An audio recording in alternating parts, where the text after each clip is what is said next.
El programa de esta noche de La Letra Chica es grabado porque durante esta jornada se está desarrollando un paro de 24 horas promovido por el PIT-CNT, que en su consigna dice que es contra el hambre, contra la desigualdad, también por la vida, el trabajo y el salario.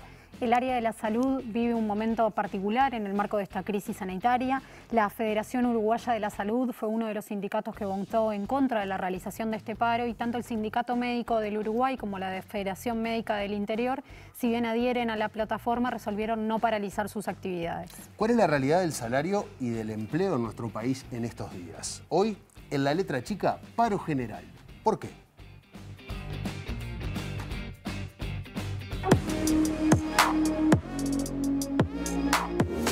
Nuestro país y el mundo entero están pasando por una crisis brutal y una pandemia. En un mundo que ya era desigual, las brechas se siguen profundizando. La pandemia nos afecta a toda la clase trabajadora, pero no de la misma manera. ¿Qué plantea el PIT-CNT? Bueno, insiste con la renta básica. En realidad lo que propone es, no importa el nombre, no importa que se llame renta básica o no se llame renta básica, un sueldo mínimo para el núcleo familiar de personas que hoy están en el nivel de pobreza. Estamos hablando de más de 100.000 uruguayos, según la Central Obrera. Si el GACH ha sido una Biblia durante un año y eso nos llevó a tener al Uruguay en los mejores lugares en términos de pandemia, debió habérsele hecho caso en febrero para evitar esta circunstancia penosa que está atravesando el Uruguay en cantidad de miles de contagiados y en cantidad de muertos. Para tomar esa medida más dura que recomendaba el GACH, había que colocar recursos económicos. ¿Y eso que es endeudarse para Uruguay? Y eso es endeudarse, pero la peor deuda es la social. Usted se endeudaba en términos económicos, pero evitaba a los 100.000 pobres. El paro de 24 horas resuelto para el 17 de junio por el PIT-CNT es una medida de conflicto que, según entienden desde la dirigencia, es oportuna porque la gente está pasando mal. Luego de analizar la circunstancia nacional, lo mal que están pasando la gente, la cantidad de ollas populares que se están abriendo y la falta de nuestro punto de vista de políticas que contemplen estas circunstancias, es que decidimos tomar esta medida, también teniendo en cuenta que es imposible tener movilizaciones masivas, es decir, no se puede convocar un acto de protesta ni a una marcha de protesta.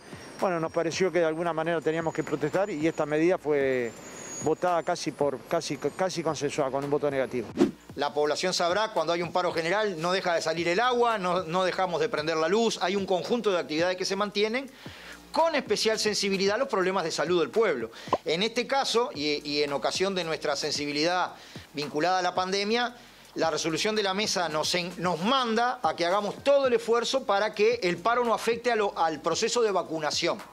Arrancamos el año con un aumento de tarifas, los salarios vienen perdiendo, hay 100.000 compatriotas más, o sea, que están pasando una situación compleja de hambre, se duplicaron las ollas populares y los anuncios de los aumentos de las tarifas públicas y a su vez el ministro Mieres planteó que capaz que se corría el tema de los ajustes salariales o que otro año más tendríamos a los trabajadores sin aumentos salariales con pérdida salarial.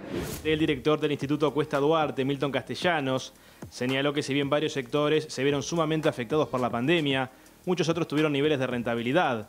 Expresó que la Central Obrera es afín de dar un adelanto en julio y analizar la recuperación para 2022. También estamos llamando a que realmente el diálogo social se lleve adelante. Cuando hablamos de diálogo social, estamos hablando de negociación, no solamente un oído para escuchar, sino para que, bueno, tal vez algo de lo que el movimiento sindical con sus 400.000 afiliados, y que además está trabajando con otras organizaciones en lo que es la intersocial, tiene algo para decidir, algo para que puedan tomar y, bueno, y trabajarlo.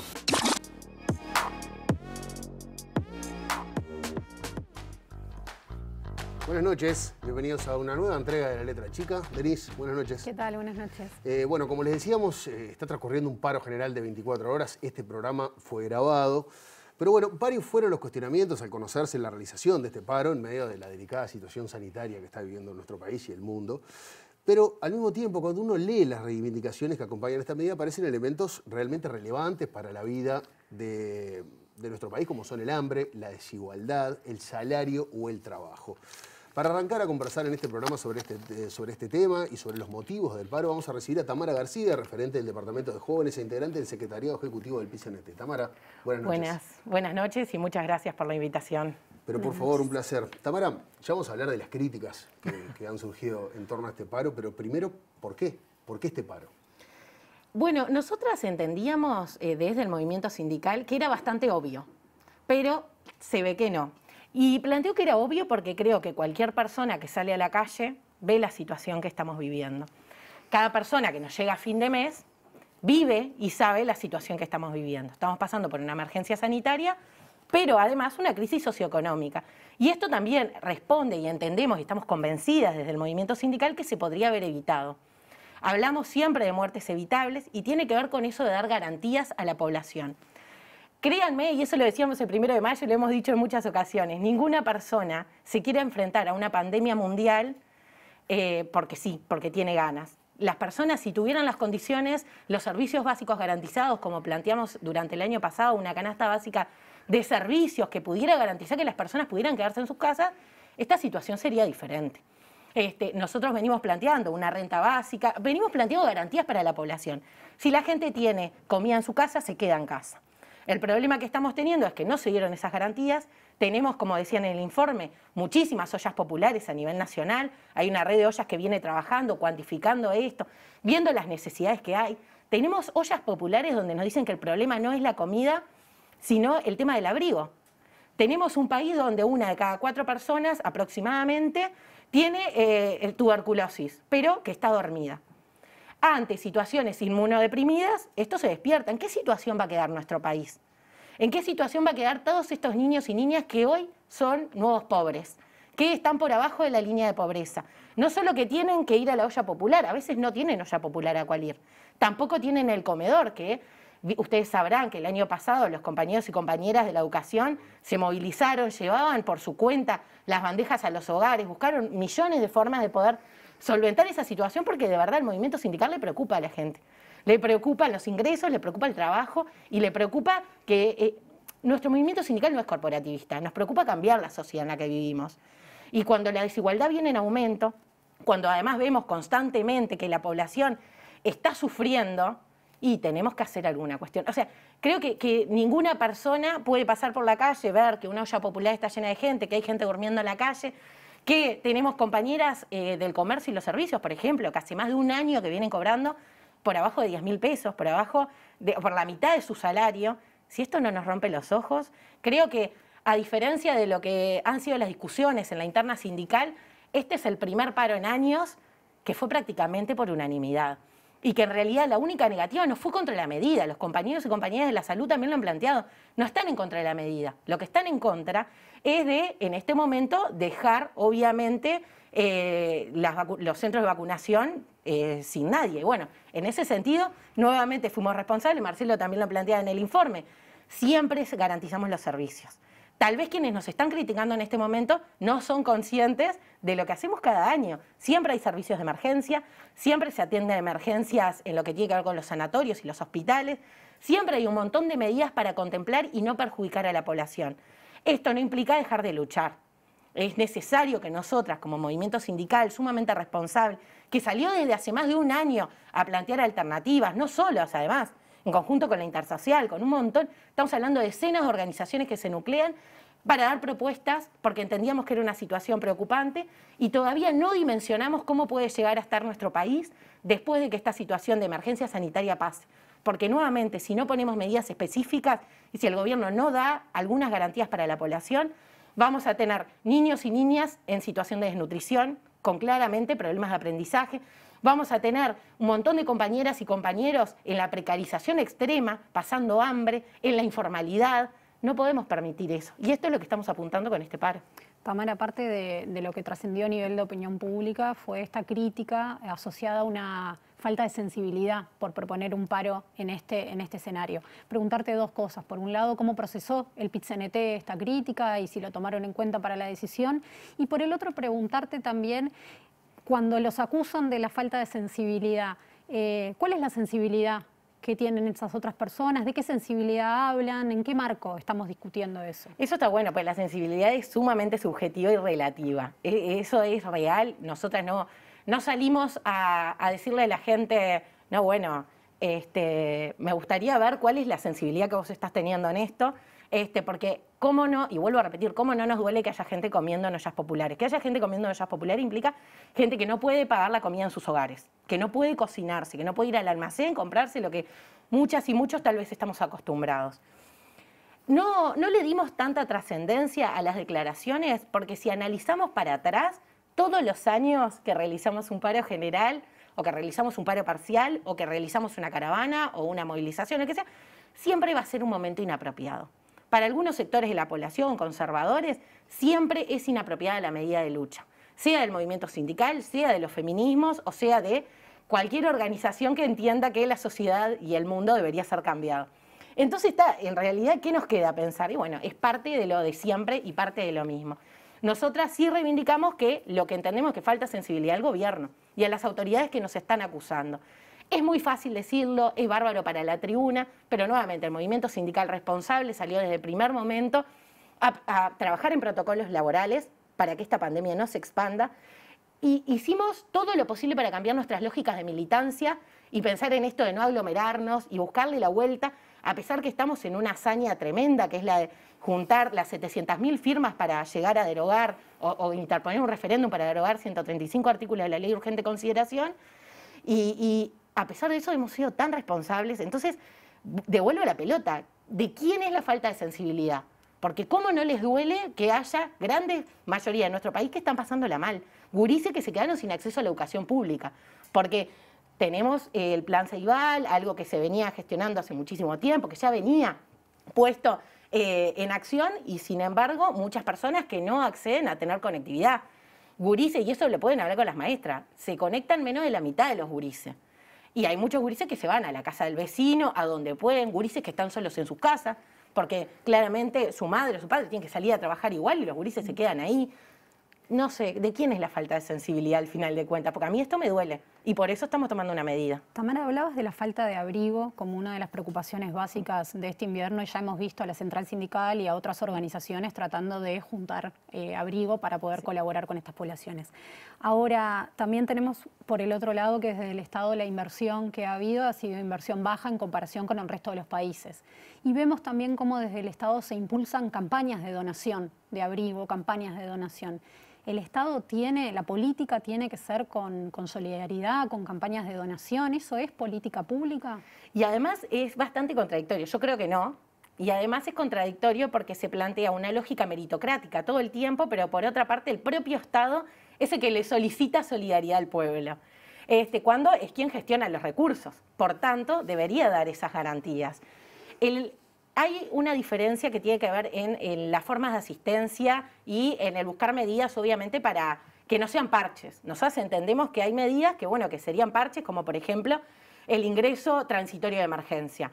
Entendemos que no es algo que se pueda hacer para siempre, entendemos que tiene un montón de dificultades en la implementación, pero cuando lo pedimos es por algo básico. La gente está pasando hambre, la gente no puede pagar la luz y el agua. Si no se han cortado ahora es porque las oficinas públicas y ahí los gremios también han sido sumamente responsables en pelear para que no se corten los servicios. Pero no fue una directiva que viene de arriba del gobierno. Esto fue también pelea de los sindicatos. Y es algo que tal vez obviamente la población no lo sabe, pero es real. Compañeros, compañeras, cuando no les cortan el servicio es porque tenemos gremios que están peleando por esto. Entonces, ahí hay medidas que son específicas. Nosotros lo que estamos pidiendo en este momento es eso. Se pusieron los jornales solidarios con salarios, la verdad, muy bajos y se anotaron cientos de miles de personas. Los encabezados de los medios de prensa decían las personas que habían renunciado. Nadie se cuestionó en ningún momento cuáles eran las condiciones laborales que tenían estos compañeros, cuál fue el trato, cuál fue la capacitación. No se planteó nada de esto. Sí, está bueno decirlo. Se presentaron más de 250.000 personas. Una de 17 de esas personas quedaron con el empleo, las otras siguen desempleadas en trabajo. Estamos hablando por 12 jornales al mes, 12.500 pesos nominales. Exactamente. Entonces, claro, nosotros, porque queda en esta lógica, bueno, al final no nos sirve nada. No. A nosotros nos sirve que se den garantías a la población, que se den medidas específicas para atacar la situación que rompe los ojos y que todas las personas la vemos. Es algo que cualquier persona que salga a la calle lo ve, cualquier que tenga que ir a trabajar lo ve, o si estás conectado a tu casa también lo ves. Pero entonces, aún así, perdón, Tamara, aún así hay una justificación. Que quizás desde el punto de vista argumentativo es bastante light, pero ha permeado. El PIT-CNT es una organización que en su práctica tiene muy presente lo que son las medidas, las reivindicaciones, Pero durante esta pandemia hemos escuchado por lo menos un discurso, sobre todo hacia la comunidad científica y médica, que es, bueno, ante una crítica, vos lo que estás haciendo es poniendo palos en la rueda, no dejando gobernar, en un momento muy complicado, como que de alguna manera se le baja hablando de sensibilidades, se le baja el tono a decir, che, loco, mirá, en este momento lo que vos vas a hacer no colabora. Y eso ha permeado. Entonces, ese es el gran discurso que está del otro lado. Che, ahora un paro no ayuda en nada. Ustedes no están colaborando, nos están poniendo un palo en la rueda a los que estamos queriendo gobernar. ¿Cómo ha reflexionado sobre eso el PIT-CNT? Lo que les puedo decir es, nuevamente, nunca es apropiada la medida de lucha y hay una realidad que nunca es un buen momento para hacerlo. No fue a principios del siglo XX, cuando peleábamos por las 8 horas laborales, no era válida una medida. También seguramente los discursos eran exactamente los mismos, porque siempre es una lógica de que parece que el paro no sirve para nada. Ahora, cuando vemos la negociación colectiva, cuando vemos las conquistas que han tenido los gremios que han hecho huelgas sumamente extensas, queda comprobado eso. Ahí es una cuestión también de paradigma. Hay gente que entiende que las conquistas y los derechos laborales, que nosotros entendemos conquistas y derechos laborales, han sido dadas por algún gobierno específico. Nosotras del movimiento sindical estamos convencidas que al contrario, ha sido producto de la lucha y del esfuerzo. Han habido gobiernos que han sido claramente muchísimo más afines con las causas populares y otros que no, pero nunca se nos regaló nada. Entonces el paro y todas las medidas de movilización y lucha que tiene el campo popular son válidas. Tal vez tendríamos que analizar qué pasaría o imaginar qué pasaría si no hiciéramos estas medidas. Nosotras estamos convencidas que no sería un mundo mucho mejor. Al contrario, tal vez trabajaríamos 16 horas por día, no tendríamos mártires formalmente, no tendríamos mártires de la lucha, seguiríamos teniendo mártires y gente que muere por la negligencia patronal, que muere por la sobrecarga en el trabajo, que muere por no tener condiciones dignas de trabajo. Ahora, Tamara, hablábamos de este discurso que permea, pero hay una porción de la sociedad uruguaya que lo piensa diferente. Decía, che, bueno, pero dieron puesto de trabajo. Son 12.000 pesos. Antes no tenías nada. La mayoría son trabajadores. Los que aceptan de alguna manera, che, bueno, pero las ollas populares y que aceptar donaciones. O sea, ese discurso permeó en la clase trabajadora. ¿Por qué? Y bueno, es parte del mundo en el que vivimos, de la educación que tenemos, de lo que vemos hasta en la televisión. El hecho de que nos convencieron en algún momento que tenemos que ganarnos el derecho a estar en este planeta. Ustedes tenían un programa hace un tiempo sobre el derecho al piso, el derecho a tener un pedazo de tierra. Y claro, es eso. A mí a veces me genera como, no sé, es irónico. Por un lado tenés sectores que están en contra de la interrupción voluntaria del embarazo, porque el derecho a la vida, y después, por otra parte, el derecho a la vida se te corta cuando naciste. Y ahí vos ya tenés que merecerte dignidad, tenés que merecerte respeto, tenés que merecerte un plato de comida, tenés que merecerte una vivienda digna. Entonces es lógico que este pensamiento esté en la sociedad, porque así fue como nos criaron, pensando que en realidad la persona que sí salió adelante es porque hizo todo el esfuerzo y se lo merecía. Nosotras capaz que tendríamos que pensar en, ¿es justo de verdad que una persona no tenga un lugar garantizado para estar? ¿Es justo que una persona, que un niño no tenga para comer en su casa? O sea, ¿en qué momento nos convencieron que eso era lo justo? Que el ser un buen trabajador es el que se mata 30 horas trabajando en el mismo día, más de la jornada, es irónico, lo digo por la duda. No quiero que me salgan memes después. Pero la cuestión es, el buen trabajador es el que trabaja muchísimas horas por día, que no se queja, que nunca hace problema para nada, no importa. Es agradecido. Exacto, es agradecido, porque mirá qué favor nos hacen cuando en realidad nosotros estamos aportando. El trabajador tiene un valor en sí mismo y cualquier ser humano en este planeta debería tener un valor en sí mismo. Eso es lo que tal vez a algunas personas nos duele un poco más, decir, ¿por qué? ¿Por qué tenemos que ganarnos el derecho a la dignidad? ¿No debería ser un derecho garantizado ya? El poder tener lo básico para poder sobrevivir. No te estoy hablando de tener una piscina y poder ir todos los fines de semana a comprar cosas. Te estoy hablando de algo básico como es la comida, como es el tener un techo, como tener un trabajo digno. Eso debería ser algo naturalizado. Lamentablemente nos ha permeado tanto ese discurso meritocrático que las personas entienden que está bien. Y te molesta, por ejemplo, que hay un llamado y se pongan cuotas específicas. ¿Se vio en realidad estas personas específicas que ingresan en los llamados por una cuestión de cuota. Se pensó en otro momento que tal vez también merecían estar en ese lugar, pero que había un montón de otros factores externos como los prejuicios y la discriminación y no podían acceder. ¿Por qué creemos que las compañeras no acceden a puestos de dirección en las empresas, por ejemplo?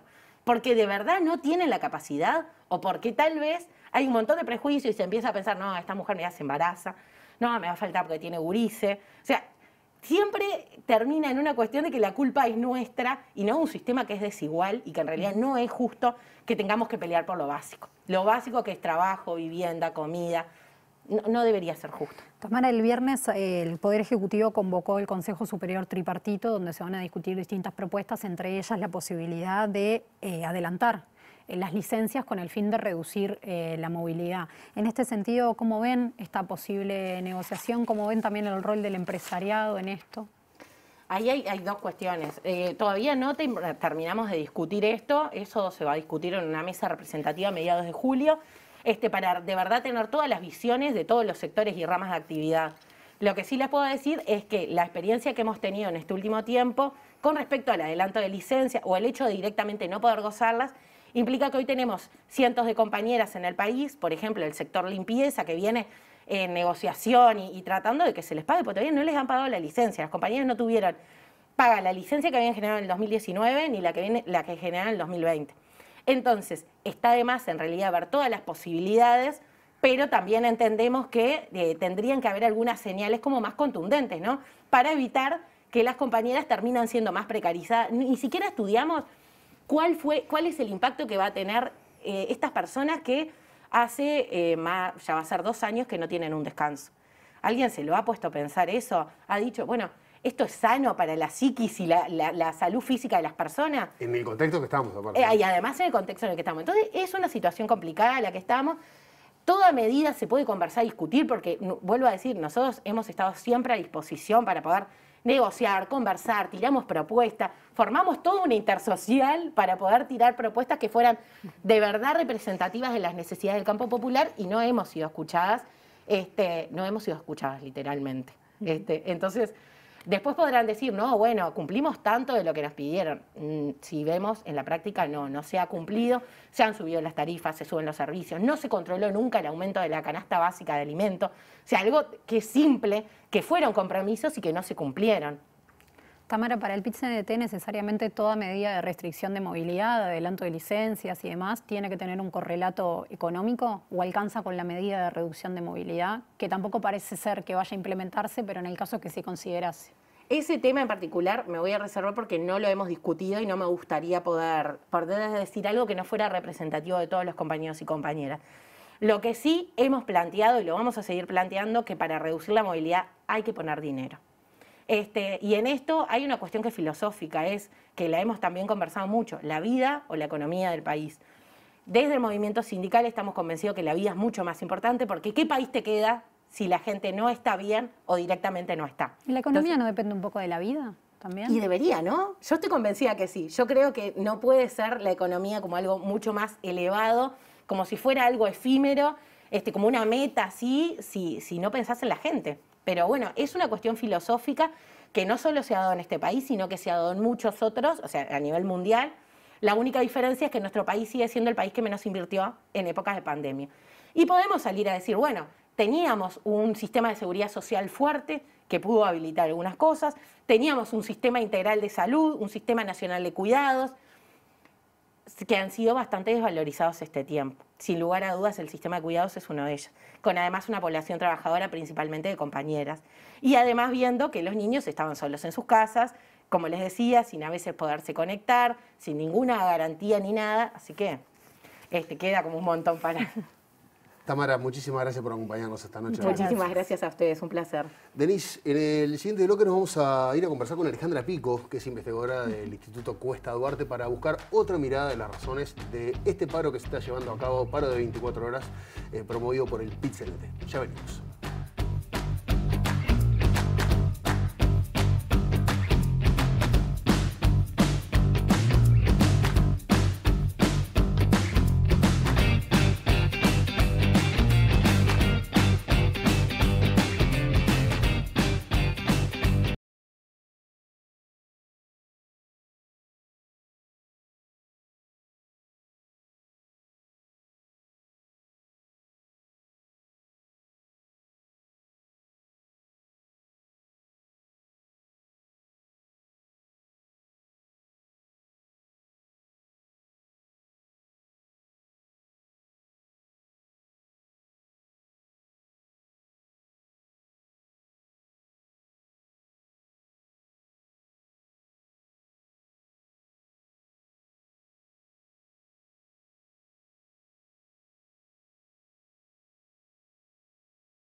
Seguimos en la letra chica y como estábamos hablando, tanto el trabajo como el salario son 2 puntos clave para este paro. Y vamos a conversar un poco en qué situación se encuentra hoy el salario real y cuáles son las perspectivas a futuro. Para conversar sobre esto vamos a recibir a Alejandra Pico, investigadora del Instituto Cuesta Duarte.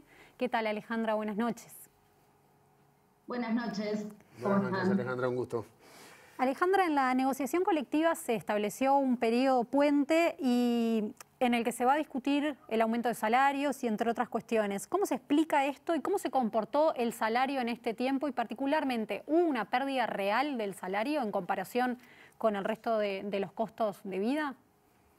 Sí, así es. El año pasado, a mediados de año, a fines de junio, justamente vencía la mayoría de los convenios que se habían negociado en el marco de la 7ª ronda de consejos de salarios que había arrancado en el gobierno anterior. En ese momento estábamos en plena emergencia sanitaria, entonces el gobierno optó por convocar una ronda puente que tuvo algunas particularidades en cuanto a la negociación, porque la mayoría de las unidades de negociación, que son muchísimas, no se terminaron abriendo. Se negoció básicamente a nivel de grupo y no hubo en sí mucha negociación.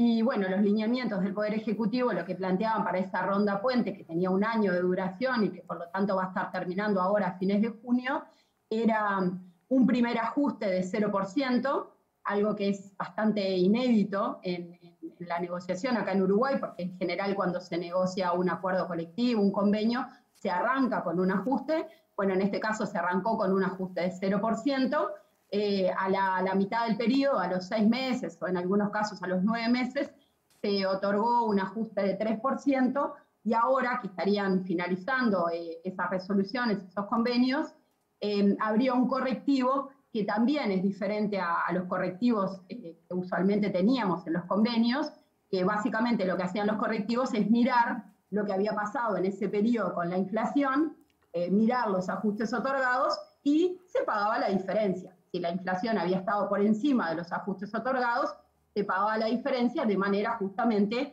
que el salario pudiera acompañar el poder de compra promedio.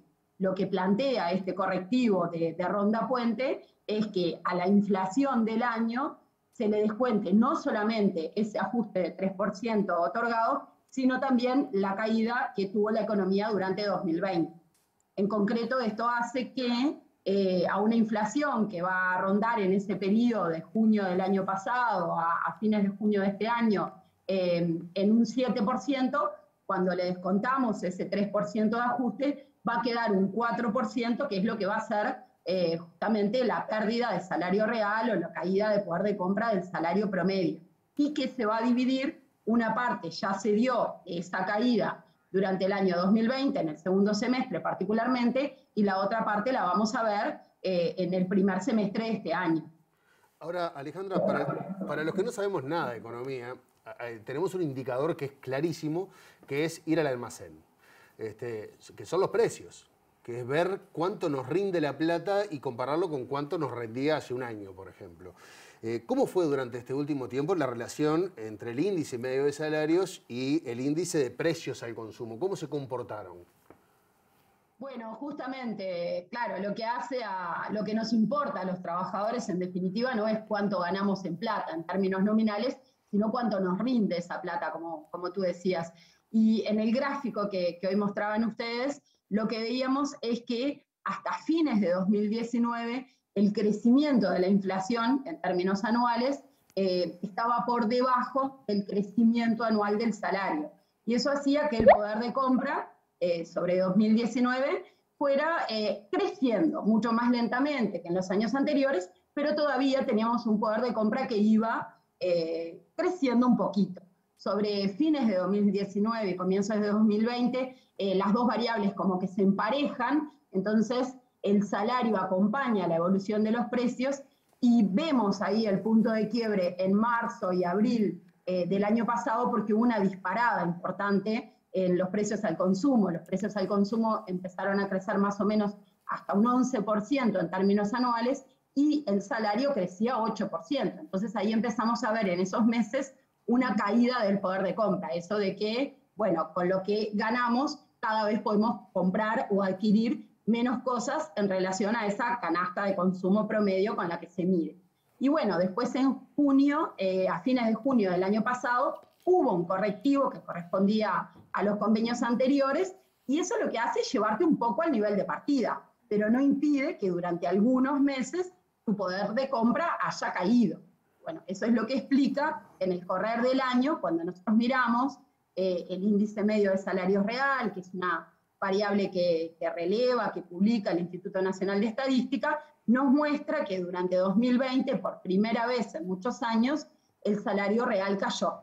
La caída fue de 1,7%, y uno capaz que puede decir, bueno, 1,7% no es tanto, pero bueno, tenemos que pensar que a esa caída en el salario real se suma también para los ingresos de los hogares, de los trabajadores, la caída que hubo en el empleo, la caída de las horas trabajadas, los trabajadores que estuvieron en seguro de desempleo y no percibían el 100% de su ingreso. Y la otra cosa que me parece interesante mostrar es que cuando uno empieza a mover el año y ya no miramos y no comparamos todo el 2020 con el 2019, sino que vamos moviendo el año y miramos los últimos 12 meses, por ejemplo a febrero o a marzo, la caída del salario real se profundiza. Empieza a ser más grande que ese 1,7%, porque empezamos a entrar en este año donde, bueno, básicamente el ajuste salarial tampoco acompañó el crecimiento de los precios. Alejandra, ¿la caída salarial se observa en particular en alguna área? Y también, ¿es lo mismo en el ámbito público que en el ámbito privado o hay diferencias? Sí, en el caso de los trabajadores privados, la caída salarial empezó antes, porque la mayoría de los trabajadores en enero tuvieron un ajuste menor que el que tuvieron los públicos, que ya estaba pautado desde las rondas y por el gobierno anterior. Entonces sí, vemos una disparidad, una caída más fuerte del salario real entre los trabajadores privados, que a su vez se profundiza a nivel de los trabajadores públicos, que también van a tener una caída de salario real este año, pero de menor magnitud, por lo menos este año. Y con respecto al empleo, Alejandra, ¿en qué situación estamos? Porque lo han nombrado varias veces, que es uno de los factores que inciden en esta caída del salario, porque bueno, hay gente que o está recibiendo o está trabajando menos horas, o se pasó a la informalidad, o no está trabajando directamente. ¿En qué situación estamos y cuáles son las tasas de actividad y los niveles de informalidad en la actualidad? Bueno, está buena la pregunta, porque últimamente además se dio toda una discusión de cómo mirar la cantidad de puestos de trabajo que cayeron, se perdieron en definitiva durante la pandemia, porque bueno, tenemos el mes de marzo del año pasado, tuvimos medio mes que no estuvo afectado por las medidas y por lo tanto no hubo una caída de la actividad tan grande, y medio mes donde la caída de la actividad fue muy fuerte, aunque estemos hablando nada más que de 15 días en un año, pero todas las mediciones, si nosotros comparamos lo que pasó en 2020, incluso metiendo 2 meses como enero y febrero que todavía no habían estado afectados por la emergencia sanitaria, o si comparamos años móviles, lo que nos están diciendo es que se perdieron más o menos entre 54.000 y 60.000 puestos de trabajo. Más allá de los números, como hoy comentaba Tamara, es como una sensación térmica ver que hay un problema de empleo, hubo una caída muy fuerte de puestos de trabajo que también se refleja en, bueno, cuando salen esos jornales solidarios o cualquier propuesta de trabajo, bueno, tienen una gran demanda. La gente que perdió el trabajo, en su mayoría trabajadores informales además, porque en el caso de los trabajadores formales tuvieron mucho el paraguas de la seguridad social y del seguro de desempleo que se ha ido extendiendo, quizás no están en la mejor situación porque no están cobrando el 100% de su ingreso, pero por lo menos están teniendo un ingreso mensual, aunque todavía tenemos una cantidad de trabajadores en seguro de desempleo que no sabemos si después van a tener un puesto de trabajo al que volver. Pero los trabajadores informales fueron los que se vieron más afectados por esta pérdida de puestos de trabajo, que más o menos se resume entre 50, 60.000, y que después no la podemos ver en la tasa de desempleo, porque bueno, hoy es un contexto bastante difícil para salir a buscar trabajo, y la tasa de desempleo mide en definitiva eso, cómo la gente que está buscando trabajo tiene las posibilidades de conseguir o no. Alejandra, hablabas de entre 50 y 60.000 puestos de trabajo perdidos y también parte de la información que, como bien planteabas y también lo hablábamos con Tamara, tiene que ver con que esta inscripción masiva a la posibilidad de esta oportunidad laboral de jornadas solidarias marcó que al menos 250.000 personas están dispuestas a trabajar por un salario de 12.500 pesos nominales. Desde el Instituto Cuesta Duarte, valorando la realidad del empleo hoy y la realidad también en comparación con los salarios, ¿cómo ven las respuestas que se están dando y cuáles son para ustedes las principales propuestas que se podrían hacer o que merecerían un lugar para ser escuchadas? Sí, yo creo que evidentemente la situación de emergencia sanitaria, las medidas que se tuvieron que tomar, que el año pasado fueron más fuertes que este año, inclusive aunque tengamos datos de contagios y una situación sanitaria capaz que más complicada, las medidas de paralización de la economía fueron más importantes el año pasado y eso sin duda tuvo un efecto en la actividad económica y además como tuvo un efecto sobre los sectores que son más demandantes de puestos de trabajo porque terminó afectando a aquellos sectores donde es más difícil tener distanciamiento social, ¿sí? Sectores de servicios, sectores vinculados al comercio que son bastante demandantes de fuerza de trabajo, impactó muy rápidamente en el empleo. Ahora, yo creo, estoy convencida, que se podían haber tomado algunas medidas más fuertes para contrarrestar esa caída que se estaba dando en el empleo y por ahí es que van un poco las propuestas que tiene el movimiento sindical y que están haciendo también otras organizaciones sociales en pos de la generación de empleo. Una de ellas muy clara es apostar de manera más fuerte a la inversión privada, inversión pública, perdón. Nosotros no desconocemos el rol de la inversión privada como generador de empleo, por supuesto, pero me parece que este no es un contexto propicio para apostar únicamente a la inversión privada. Me parece que la inversión pública hoy tiene que jugar un rol mucho más importante en creación de infraestructura, en vivienda. La inversión pública es altamente generadora de empleo, lo recomiendan los organismos internacionales, es lo que está pasando en el resto del mundo. Se podría decir que nosotros hoy tenemos capaz que problemas en las cuentas públicas que nos podrían complicar en ese sentido, pero me parece que hoy tenemos que apostar, ya sea por la vía del endeudamiento, al que Uruguay tiene hoy acceso a ese tipo de cosas. En definitiva, la inversión pública, fortalecer el sistema de cuidados, mejorar el sistema de compras públicas para apostar a la producción nacional y a la producción generadora de empleo. Creo que hay una batería de medidas que capaz que no hubieran evitado que se perdieran 60.000 puestos de trabajo, pero creo que sí hubieran tenido un efecto para paliar un poco la situación y creo que todavía estamos a tiempo de tomarlas, porque esta crisis no es una crisis de la que vayamos a salir tan rápidamente. No se va a recuperar tan rápidamente la actividad y en particular las personas que se vieron muy afectadas, las 100.000 personas que cayeron por debajo de la línea de pobreza el año pasado, no van a lograr salir rápidamente de esa situación. Entonces me parece que todavía estamos a tiempo de tomar medidas potentes que permitan una salida de la crisis más rápida y que además de solucionar la emergencia tengan una perspectiva de mediano plazo, que sean medidas que además traten de contrarrestar algunas desigualdades estructurales que tenemos en la sociedad, como las que hay hacia las mujeres, hacia los más jóvenes. Me parece que hoy también tenemos la oportunidad. La crisis nos ha mostrado una cantidad de desafíos para apostar a solucionar la emergencia, pero también con una cabeza y con una perspectiva de mediano plazo, de hacia dónde queremos ir, ¿no? Alejandra Pico, muchas gracias por acompañarnos esta noche.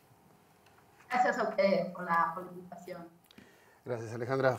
Denise, nos vamos hacia el último bloque de La Letra Chica y como arrancamos hablando, este fue un paro que fue casi por unanimidad, porque hubo algunos sectores que decidieron no adherir. Ese es el caso de la Federación Uruguaya de la Salud y de FEMI, que no paralizaron en el día de hoy sus actividades. Por eso en el bloque que viene vamos a recibir a Patricia Nava, presidenta de FEMI, y a Jorge Bermúdez, secretario general de la FUS. Ya venimos.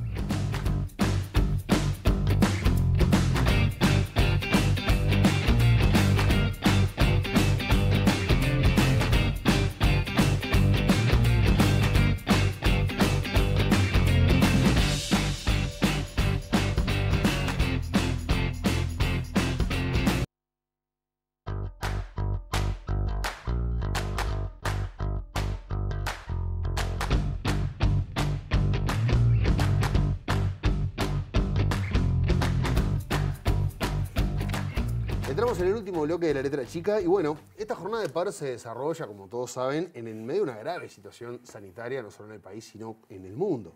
Organizaciones como el Sindicato Médico del Uruguay o la Federación Médica del Interior manifestaron en la previa que no paralizarían sus actividades durante el día de hoy. Para conocer los motivos nos vamos a poner en contacto con Patricia Nava, presidenta del FEMI. Patricia, buenas noches. Buenas noches Diego, buenas noches Denise. Buenas noches. Y bueno, buenas noches a toda la teleaudiencia. Patricia, sin duda estamos viviendo una situación sanitaria sin precedentes, extremadamente compleja, pero concretamente, ¿qué llevó a FEMI a tomar esta decisión de no paralizar sus actividades en el marco de un paro general?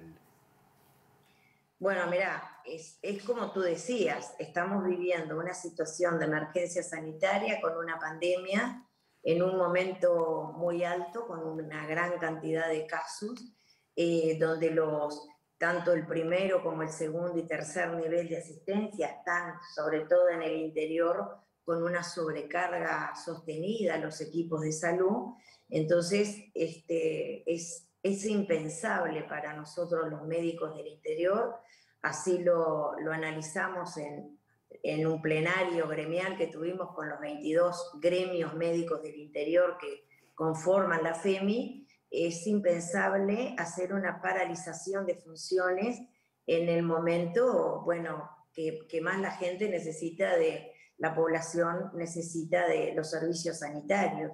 Y esto, había mucha gente que hablaba de la vacunación, que nosotros entendemos que obviamente la vacunación tiene que seguir, viene a un buen ritmo, no se puede parar por un día, pero además también pensamos que no se pueden parar ninguno de los 3 niveles asistenciales de pacientes que se están siguiendo en COVID, que es el primer nivel de atención, donde se siguen todos los pacientes ambulatorios que están en sus respectivos domicilios. No se puede parar, no se para tampoco la parte de puertas de emergencia ni salas de internación, mucho menos la parte de CTI. Pero también, si pensamos de que en estas semanas pasadas se viene de a poco abriendo la agenda de la presencialidad para todas las especialidades médicas en cada uno de los departamentos, algunos van más avanzados, otros no, con aperturas parciales, de pacientes no COVID, entonces tampoco podemos hacer esa paralización por los otros pacientes que no son COVID. No veíamos que fuera oportuno en este momento del país y de la situación sanitaria que estamos viviendo. Quedó muy claro, Patricia, las razones por las cuales ustedes resuelven no paralizar actividades. Preguntarte sobre la plataforma de reivindicación. ¿Cómo ven desde el sistema sanitario el avance de la pandemia, en particular en el interior del país, donde ha impactado de manera desigual en distintos departamentos, aunque por igual una situación compleja para todo el sistema? ¿Cómo ven estas reivindicaciones y cuáles son las principales emergencias que detectan desde el sistema sanitario del interior? Bueno, como tú bien lo dijiste, la pandemia va afectando de forma diferente a los diferentes departamentos, regiones, ciudades e incluso poblados del interior, ¿no? Hace unos meses atrás veíamos que Rivera era el departamento más afectado y ahora vemos realmente con beneplácito que Rivera es el único departamento que ha pasado ahora a un índice de Harvard ya en el naranja.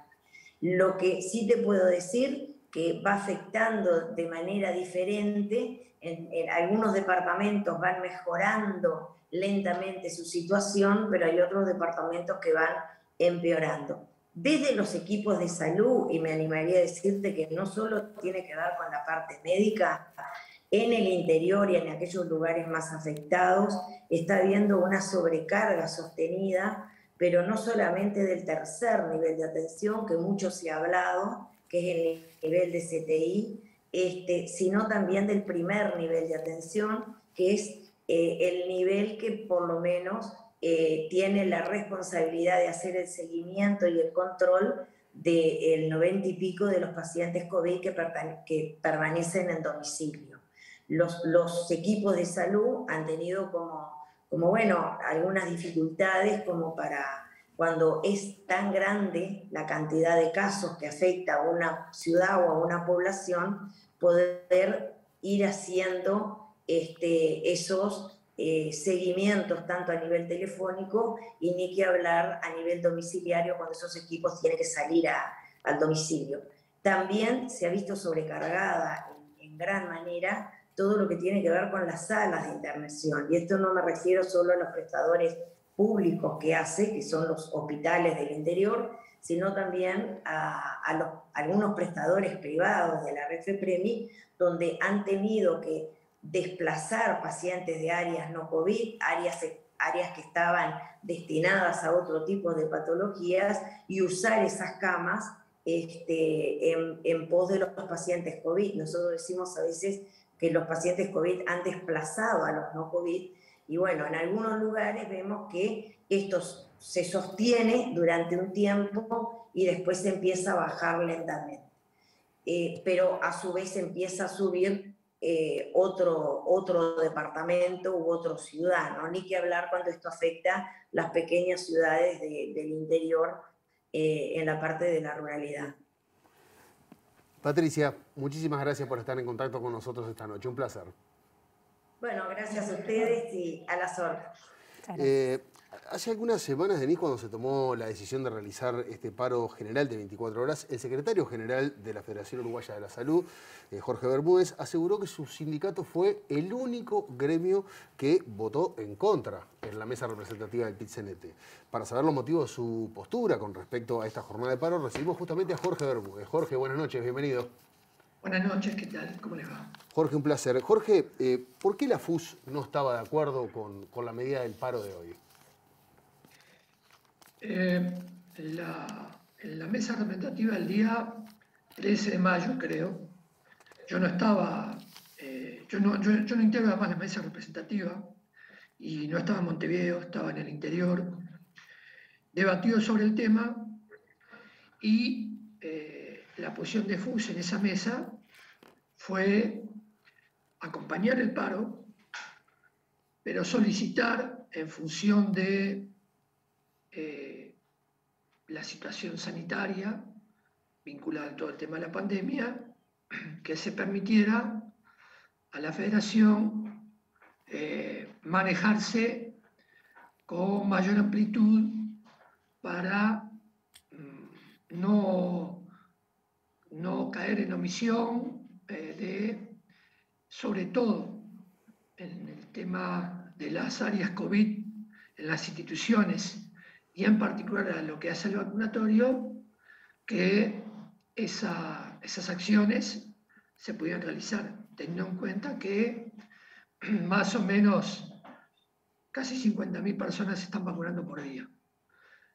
En realidad la afirmación que se me atribuye no fue tal, sino que cuando se nos pregunta a la salida de una reunión en el Ministerio de Salud Pública cómo iba a parar la FUS con respecto a el tema de la resolución adoptada, dijimos que la FUS sin duda va a hacer el paro, pero que no estamos de acuerdo con que no se lograra y no se tomaran medidas que aseguraran la vacunación de las personas. Y la vacunación de las personas, en el caso de la salud privada y en el caso de la salud pública, se logra con la participación de las y los trabajadores de la salud, tanto pública como privada, y de la Liga de la Lucha Antituberculosa. Además de otras situaciones que están vinculadas incluso con la propia llegada al trabajo de los trabajadores de la salud, en donde las empresas, las instituciones de salud tienen que implementar los desplazamientos y también de la propia población a vacunar. En definitiva, la FUS, que en principio no votó la resolución, nunca dijo que no iba a acompañar el paro. Dijo que en ese momento repito, 13 de mayo, la resolución que se estaba votando debía darle a la Federación Uruguaya de Salud más margen para llevar adelante, como se va a llevar adelante, la actuación de los trabajadores de la salud en lo que hace al tema COVID, en las áreas COVID y en particular el vacunatorio. La FUS tiene un instructivo de paro que tiene muchísimos años, que se utiliza en régimen de paro de hasta 24 horas, en donde, por ejemplo, los vacunatorios solo atienden al personal que está internado. Bueno, claramente esta no es la situación de hoy. Hoy la situación nueva es la de la pandemia y, por lo tanto, los vacunatorios deben y van a estar abiertos. Y eso se ha logrado también por un trabajo a lo largo de todos estos días, donde los trabajadores de la salud han dado el paso al frente y han afirmado, como lo afirmó la propia Federación Uruguaya de la Salud desde que comenzó esta pandemia, el compromiso con la atención de la salud de la población. Por lo tanto, los vacunatorios mañana en el marco del paro general van a estar funcionando todos y cada uno de ellos, incluido lo que son los autotest y, bueno, en el punto de vista de la propia situación sanatorial, como se hacen todos los paros, las urgencias, las emergencias, etcétera, van a estar todas plenamente atendidas y plenamente satisfecha la demanda. Jorge, ¿cuáles son las principales reivindicaciones de las y los trabajadores de la salud en este momento? ¿Cambiaron en algo respecto a las reivindicaciones que plantearon ya hace bastante tiempo? Creo que lo que hay aquí es unas reivindicaciones generales que integran reivindicaciones particulares. Es decir, compartimos la totalidad del planteo en toda su extensión y en toda su profundidad del planteo del PIT-CNT sobre la realización del paro general. En particular, nosotros hoy estamos en la siguiente situación. Uruguay está vacunando y está vacunando a buen ritmo. Ahora, ¿cuál es el problema? ¿Cuál es la situación paradojal que se da aquí? Debe haber medidas ya planteadas en su momento, en más de una ocasión, por distintos actores, incluido por el PIT-CNT, al Ministerio de Salud Pública y al propio Presidente de la República con respecto a medidas que restringen la movilidad. El restringir la movilidad claramente tiene el efecto de evitar el contagio. Y por lo tanto, si durante un tiempo determinado se restringiera la movilidad, la posibilidad de que la vacuna avance mucho más rápido y por lo tanto que la inmunización de la población sea mayor y por lo tanto también evitar muertes evitables se pueda dar, es el gran objetivo que nosotros creemos que se debe alcanzar. El Poder Ejecutivo, el Gobierno Nacional tiene una posición, que es la que ha planteado con mucha claridad, nosotros no la compartimos, lo hemos planteado incluso en reuniones que hemos mantenido con el propio Presidente de la República, no compartimos esa medida. Creemos que debe haber una restricción, deben estos jugar planteos alternativos que permitan, bueno, tanto el tema de los seguros de paro como el tema de la posibilidad de otorgar un salario social, que no es exactamente el término, sino medidas que permitan a la población, mientras se efectúe esa restricción parcial o total de actividades, en realidad nunca sería total, hay cosas que, como ha pasado en Europa, permanecen abiertas, determinados comercios, farmacias, etc. La propia salud, la propia policía, hay otras que por un tiempo determinado, e incluso hasta se puede rotar, serían las que tendrían que restringirse para que los efectos de la vacunación avanzaran más rápidamente. Ese es el centro, tal vez, de uno de los debates establecidos.